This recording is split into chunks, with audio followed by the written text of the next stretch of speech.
Здравствуйте, дорогие слушатели моей лекции. Лекция сегодня будет посвящена такой теме, как политико-правовые феномены в культуре абхазов. Правовые идеи, идеи государственности, как они отражаются в культуре. Тема, она актуализирована тем, что в современном мире теряется регулятивный потенциал государства и самого права. Даже в Европе лет 10 тому назад появилось такое негативное явление, как перепроизводство права. То есть, что означает? То есть огромный массив, нормативный массив издается, и теряется тот смысл правового регулирования, из-за которого право вообще появилось.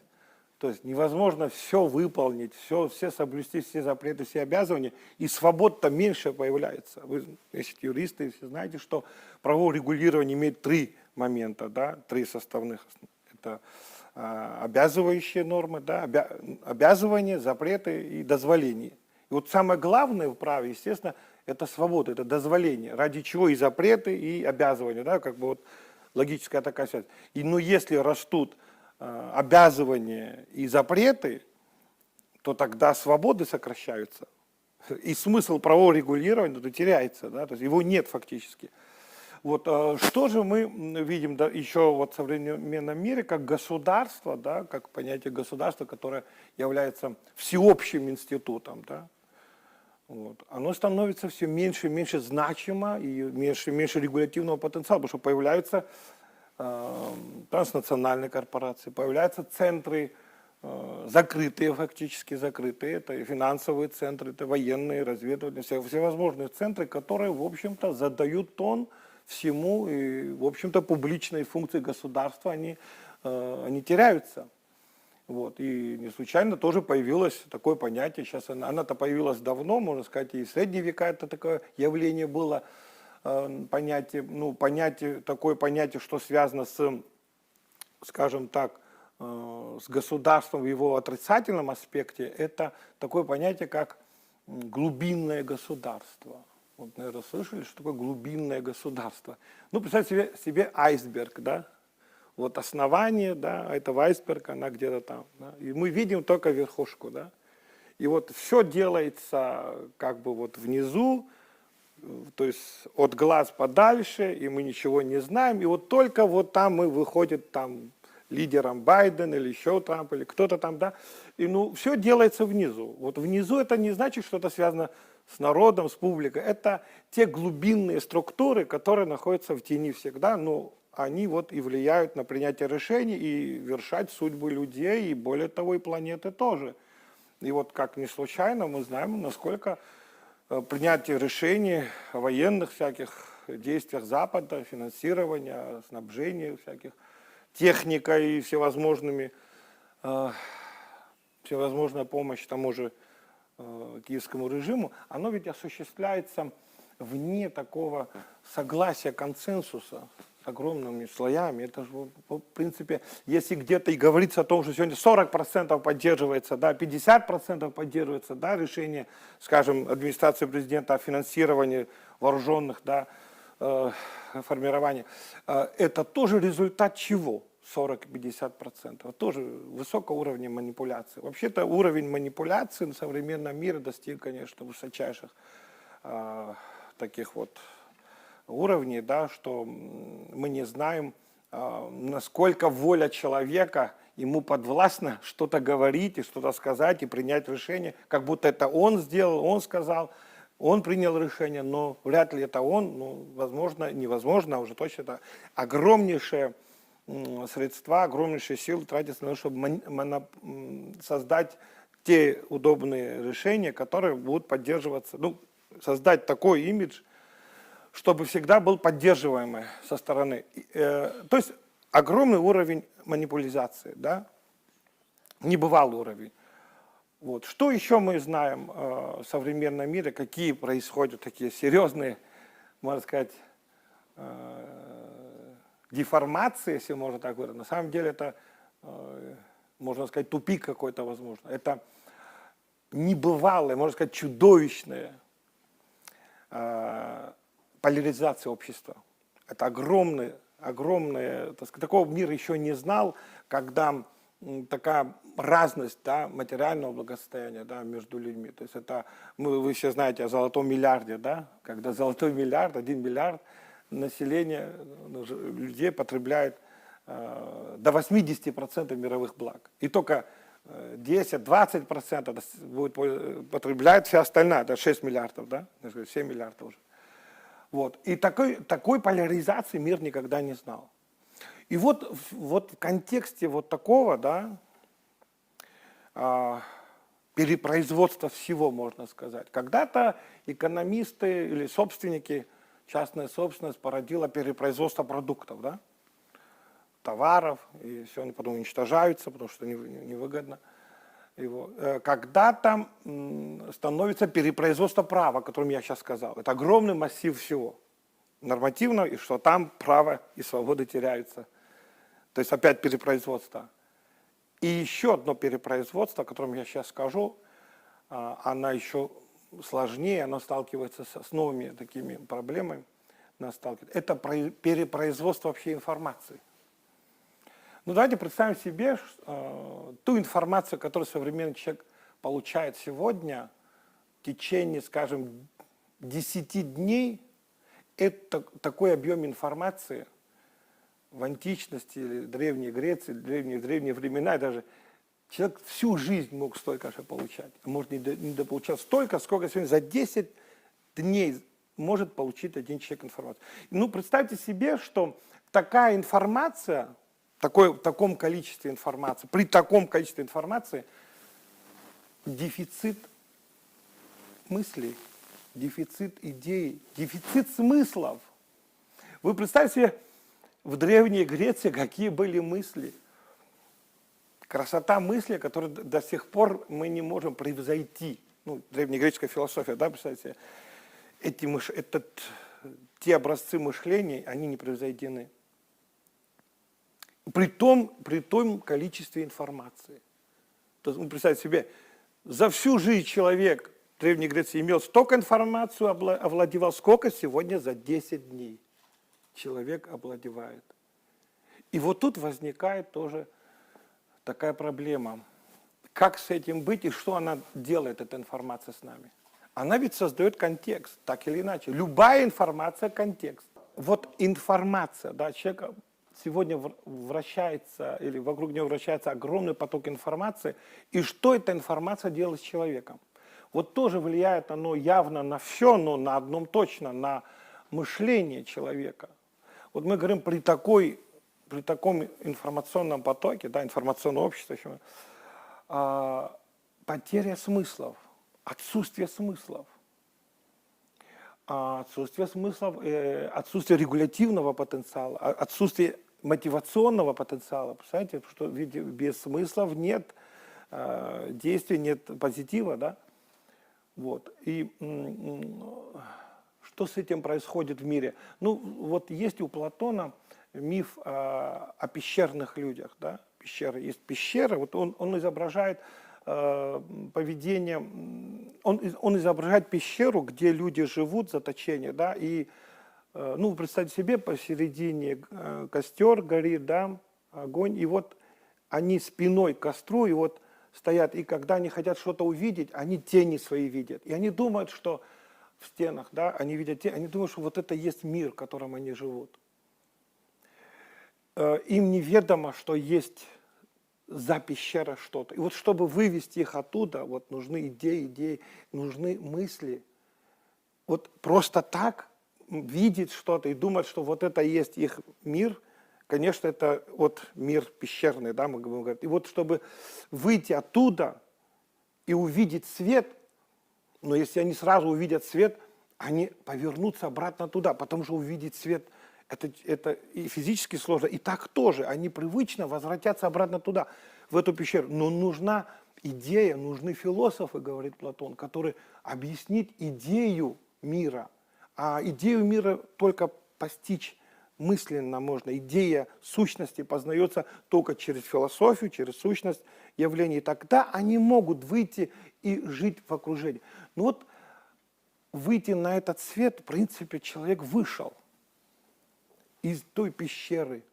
Каким-то образом он вышел. Но здесь, когда он вышел, он увидел огромный поток информации. Информационные ресурсы все больше совершенствуются настолько, что человек, если он когда-то получал просто информацию, вот телевидение, газеты были, да, до начала, даже первая половина 20 века, только знали газету и телевидение, даже если вот до конца 20 века все-таки доминировала одна сторона.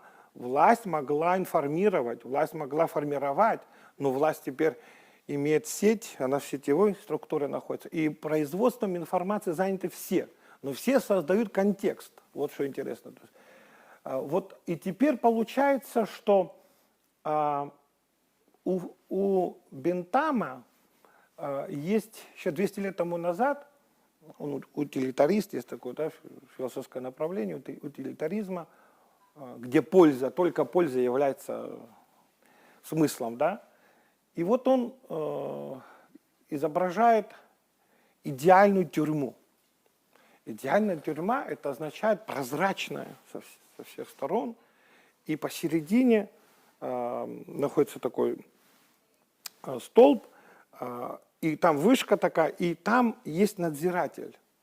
И он видит всех заключенных, но его не видит заключенный.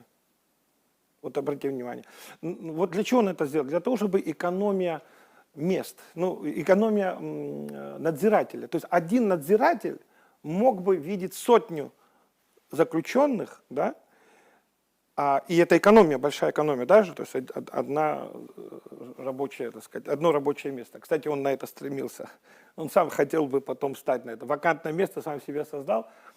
И он думал, что вот это будет лучше и для заключенных. Они ведь будут воспитываться так еще, да, прямо. Но дело в том, что они создают внутреннюю еще тюрьму для себя, для внутри. Это означает, что они думают, что на них все время смотрит надзиратель. В любое время, в любой момент надзиратель смотрит. И даже если он надзиратель, там даже его вообще нет, эти же не знают, заключенные, что он там есть, но они знают, что он всегда может видеть их. И вот тут возникает самая страшная цензура. Человек сам его создает. Он внутренним рабом становится от того, что его видит кто-то всегда. И вы представьте себе вот эта тюрьма, которую Бентам когда-то изображал, предлагал как самое эффективное с точки зрения, скажем так, расходов на содержание, потому что один надзиратель всего лишь. И вот тут, вот эта тюрьма, образ вот этой тюрьмы, он по чуть-чуть становится реальностью для нашего мира. Потому что за нами всегда следят. В сети, камеры, постоянно мы находимся, мы не видим, кто за нами следит, но зато они нас видят, он нас видит везде, во всем. Вот эта информационная вот такая технология сегодня, да, в мире позволяет человеку быть таким же рабом, таким же заключенным. При том, что информационность открылась во всех, и ты нигде не сможешь быть самим собой где-то. Ты постоянно внутренний цензор у тебя должен работать постоянно. Не один, не два, не три, а может быть их 10. Потому что ты везде транспарентность твоя, везде она и не нужна. Потому что быть личностью, быть самим собой не получится. Вот это все сложнее и сложнее. Вот эта бентамовская тюрьма, она фактически становится в планетарном масштабе. Вот. И вот этот некий такой контекст современности, это те проблемы, которые там мы сталкиваемся. Вот, да. Вот как нам быть, как организоваться нашему обществу? Общество всегда конкретное. Возьмем абхазское общество. Вот нам нужно организоваться. Какой порядок у нас должен быть? На чем должен основываться порядок? Вообще-то по-китайски порядок, общественный порядок, они говорят, если мы говорим вот, по-китайски, Общественный порядок по-китайски означает, это тогда, когда ступеньки лестницы школы стерты, и проросшая травой тропинка, ведущая в суд. Знаете, вот, то есть, когда этика, воспитание, да, ступеньки школы стерты, это означает, что образование, воспитание, да, она нагружена, да, и тогда тропинка, ведущая в суд, прорастает травой. Вот это и есть общественный порядок по-китайски. Ну, и там тоже это вот такое выражение появилось лет 10 тому назад, но там тоже глобализация захватила Китай, там тоже проблемы глобально, они везде одинаковые. Этика труда когда-то была очень высокая в Японии и в Китае, а сегодня в Японии объявлен конкурс на самого крутого бездельника. И такой конкурс общенациональный. Это уже лет, ну то поколение повернулись бы, да, в гробу себя. Потому что японцы только могли трудиться. Они не знали, что такое потреблять. Даже специально указ императора вышел, обратившийся к гражданам. Говорит, потребляйте, говорит, купите новый телевизор, ну купите холодильник новый, брось. И на второй день они стали потреблять. Ну, правда, потом беда пришла, они тоже стали потребителями. Такими же, как и все. Потребительская культура, как еще называют, консумеристская цивилизация настала глобально везде, во всем.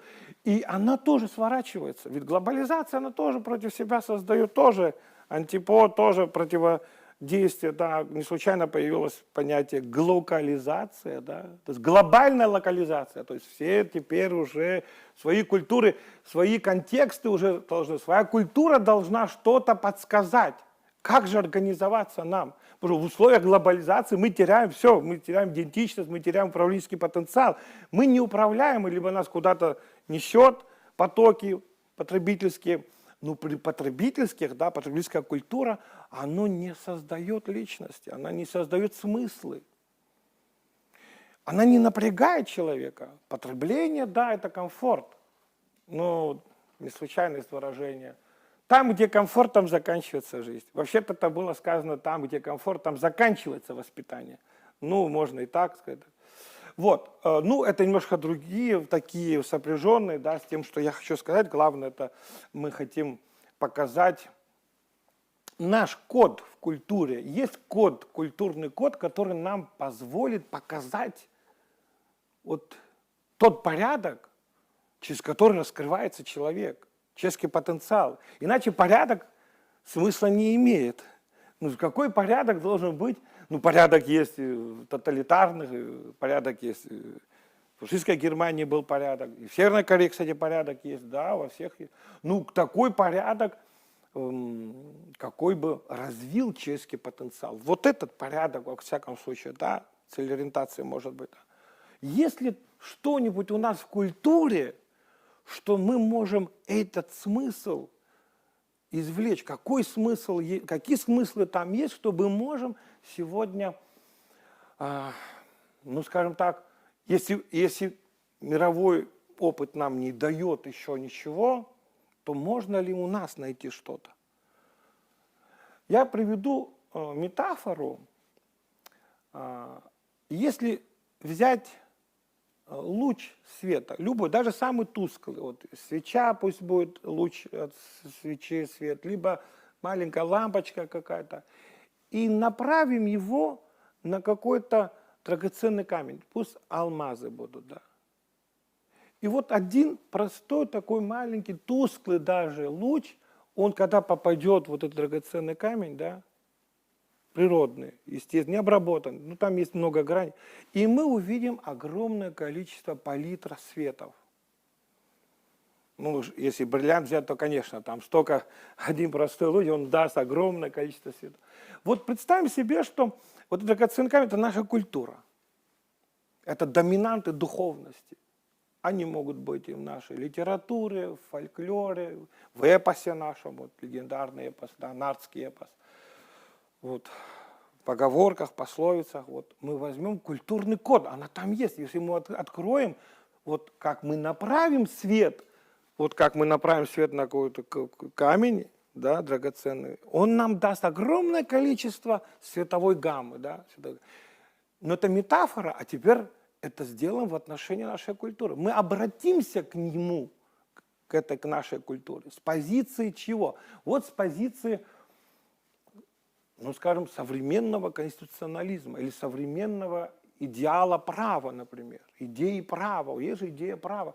Можем ли мы с такой проблемой вот обратиться к этому? Даст ли он нам смыслы? Вот как этот камень дала палитра цветов. А может быть, нам культура даст тоже полисемантичность? И вот на самом деле получилось следующее. Вот я, в общем-то, к этой теме как-то лет 10 тому назад, вот, как бы она меня заинтересовала, есть ли у нас в нардском эпосе такой код, который упорядочивает нашу жизнь. С одной стороны, это древность, это вообще-то миф о том, какие древние времена были, жили богоподобные люди. А что современность? А ну может ли нам сегодня что-то помочь в этом плане, что-то подсказать? И тут получается такая картина. Вот идея права. Есть ли она в нардском эпосе? Жили ли нарты правовой справедливостью? Да, именно, я не оговариваюсь. Некоторые полагают, что право – это вот феномен современности, когда появляется государство, государство рождает право в виде закона. Кстати говоря, государство может произвол чинить в законах, то есть закон может быть не правовой. В принципе, связи прямой нет между государством и правом.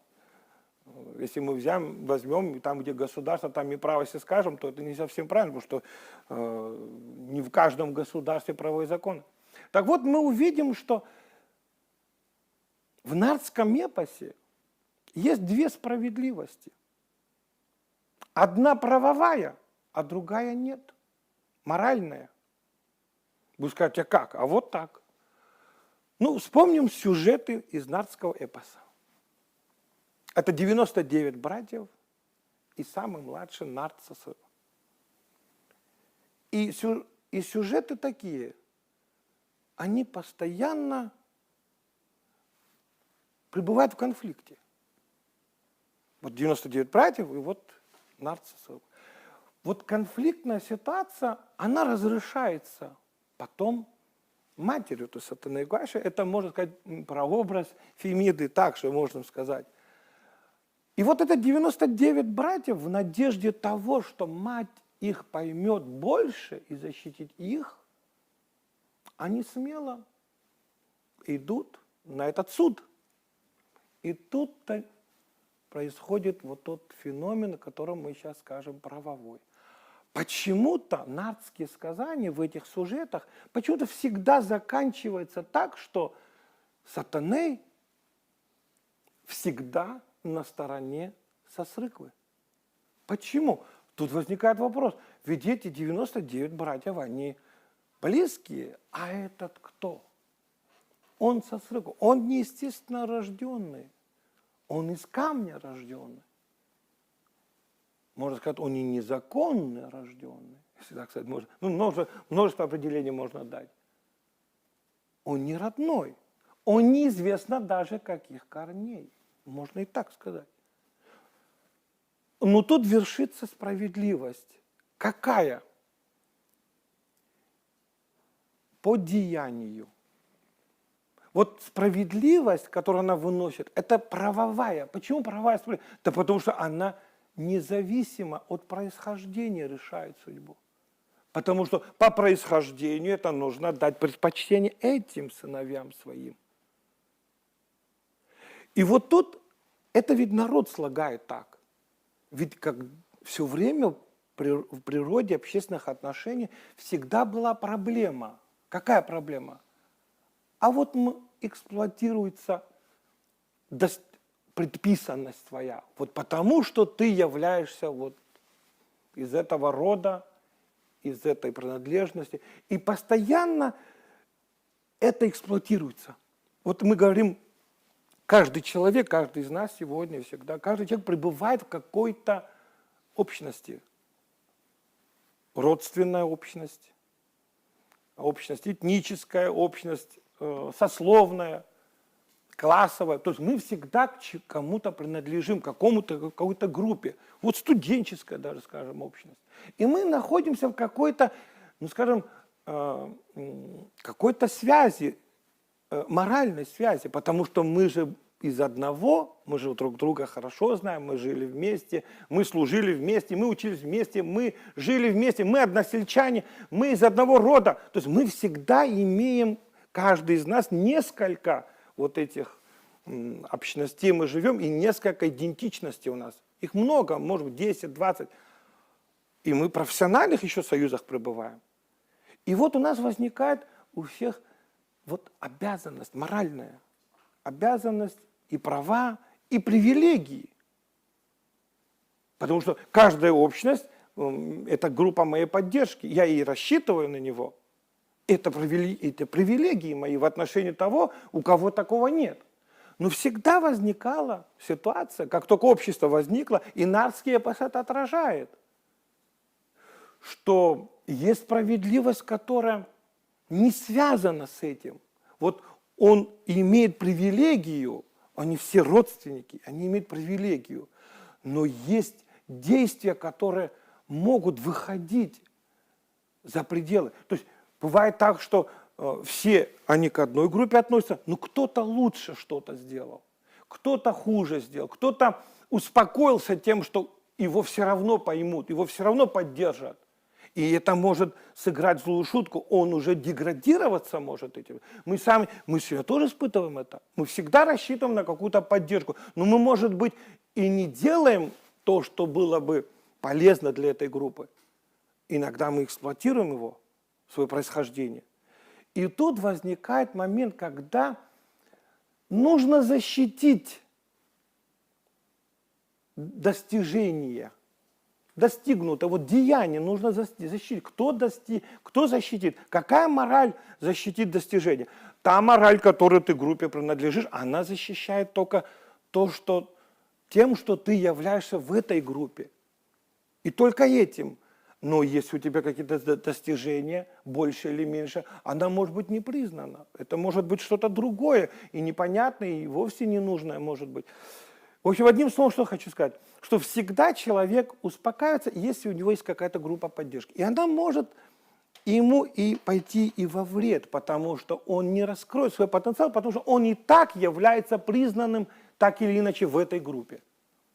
И тут возникает ситуация, когда человек что-то сделал больше. И вот Натса Срыква как раз-таки есть тот, который по деянию должен стать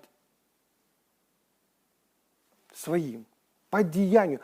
Он абхазец, да, без сомнения, но он по деянию абхазец. Он не столько абхазец по происхождению, он по деянию. Мы сколько знаем таких случаев, он абхазец, да, но и только. Знаем же, да, тоже такое есть. Но есть по деянию. Вот этот момент, он почему-то в Нартском эпосе кульминационным является. В чем смысл такого, что Нартса Срыква является по деянию? Справедливость в отношении него строится по деянию, не по происхождению. А это есть правовая справедливость. Правовая справедливость, мы с вами знаем, это когда выносится решение независимо от происхождения, от сословий, от принадлежности, от состояния его богатства или чего-то. Вот именно правовая означает, что она перегородок не знает, а знает деяние. И вот правовая справедливость как раз в Нартском эпосе мы видим, оно воплощается в решении Сатаны Гуаша, когда она защищает Сосрыква, несмотря на то, что он не кровный. Но абхазец становится абхазцем по деяниям, если речь идет о вот принадлежности к группе, принадлежности к абхазскому тому, кому мы говорим, если это какие-то большие, высокие идеалы. Да? Вот если мы возьмем современный образ правосудия, мы видим там Фемиду, и она с повязкой. Весы, повязка и меч, да, вот это троединство, да, символа. Вот обратите внимание на повязку. Если мы говорим о повязке, она не видит кого. Это означает, что она не будет судить по морали. А как она будет судить? По весам. А что есть весы? Это единица измерения. Это то, что весы покажут, это то, что покажет деяние. Вот по деянию. И мы видим, что сатаны Гуаща – это такая же Фемида. Она судит по деянию, не по происхождению. Ведь если по происхождению, то она должна была отдать предпочтение. Вот такое сложение этого нардского эпоса, да, дает нам, говорит о том, что правовые феномены, они присущи каждому обществу. И не случайно говорится о том, что там, где общество, там и право. Уби социатас, иби юс. То есть там, где общество, там и рождаются правовые феномены. Вот я хотел на это обратить внимание. И я вам предоставляю возможность задать вопросы. Вы говорили много про глобализацию. Я хотел бы вот такой вопрос задать. Да, понятно, глобализация – это процесс, который в конце прошлого тысячелетия начался, продолжается, и в рамках прошлого века. В рамках этой глобализации и всех тех процессов глобальных, которые происходят, как сохранить свою культуру? Культуру абхазов, абхазского общества. Да, это проблема. Глобализация, я вот сказал вначале, что глобализация создает противовес самому себе. Вот каждое какое-то явление, да, она так или иначе создает, как по закону отрицания, да, есть диалектический закон, да, каждое явление, да, она создает собственное отрицание. Даже мы рождаемся, уже отрицание происходит, хотя бы один день прожили, отрицаем от нашего общего, да, общей жизни. То есть каждый раз мы что-то отрицаем, и вот отрицание происходит и у глобализации процесса, потому что она рождает вот эту стандартизацию, да, унифицированность, которой, в общем-то, люди устают от этого. Потому что однообразие во всем, оно порождает тягу к уникальности. Вот не случайно вот движение идет, вот даже возвращение к новому средневековью, говорим, да, это вот такое тоже появляется, что мы хотим жить не унифицированным, да, мы хотим жить каким-то где-то, где наш мирок сохраняется, уникальность. Вот эта потребность, она вызвана вот этим глобальным процессом. И вот это, с одной стороны, как бы такая тенденция, она закладывается процессом глобализации. С другой стороны, мы подхватим или нет. Тоже это не автоматически, мы должны уловить, да, сегодня есть такая потребность, но можем ли мы, вот наше государство, культура, образование, акцентировать на это внимание, и у нас получится то, что у нас в нашей культуре огромные потенциалы, которые позволяют нам гармонизировать общественные отношения. Если у нас в следующий раз, если будет возможность, я бы хотел бы остановиться на нашем гербе. Да, вот как раз герб наш символизирует как раз единство коллективного, публичного и частного. Единство. Там есть образы, если вспомните, да. Там есть еще единство традиций и инноваций. Потому что то, что делает Нарцисс Рыгвальд, когда сбивает звезду, это новация. Никто этого не делал. Но это он делает инновацию ради традиционных, да, ценностей, для того, чтобы служить коллективному народу, да, как бы, да, застрявших это холод. И вот здесь единство традиции и инновации, оно нужно, она как раз делает органическим процесс, да, развития общества. И также вот, когда мы говорим интересы, частные и публичные интересы, где они сочетаются, и нам такой код, где сочетаются частные и публичные, гармонизируются, нам задана культура из нардского эпоса. Вот этот наш герб, он показывает, как можно разрешить эту проблему. Так что нам нужно обращаться к нашему наследию, но с позиции современности. Вот как тот, вспомните, луч, простой луч, свет, направленный на алмаз, он выдаст нас полисемантичность. То есть все там будет, ну, только нужно обратиться к нему. Вот если это луч будет, это наше обращение к нашему, смыслы наша культура нам даст. Вот я так думаю, что передача, может быть, тоже капелька вот, ну, вообще в этом направлении. Итак, вот наша сегодняшняя беседа, она хотел бы закрепить в следующих вот тезисах, что из каждой культуры можно вывести современные нормы, современные требования, современный конституционализм, например, мы говорим верховенство права, разделение властей, приоритет прав человека или же народ источник власти. Все вот эти нормы, они явились нам из Запада, да, но это не значит, что они не рождаются нашим обществом. Они есть нашей культуры. Вот эти ценности, которые мы еще называем современным конституционализмом, да, они выводимы из нашей абхазской культуры. И мы должны вот это преодолеть стереотип, да, во всяком случае, она давит на нас, что право – это явление западной культуры. Что правовое регулирование – это западная культура. Есть такие вот ученые, которые так и утверждают. Есть ученый Леже, Раймон Леже, который говорит о том, что есть правовые системы, есть неправовые. То есть нас как бы дискриминируют. На самом деле мы должны доказать, и оно доказуемо, что у каждой культуры есть те доминанты, которые могут быть выведены, да, из нашего, вот, которые могут быть объяснены с позиции современных требований. Да? Вот мы говорим о конституционализме, говорим о современном праве, они выводимы. Так что вот, если что, мы будем в этом направлении дальше работать. Да?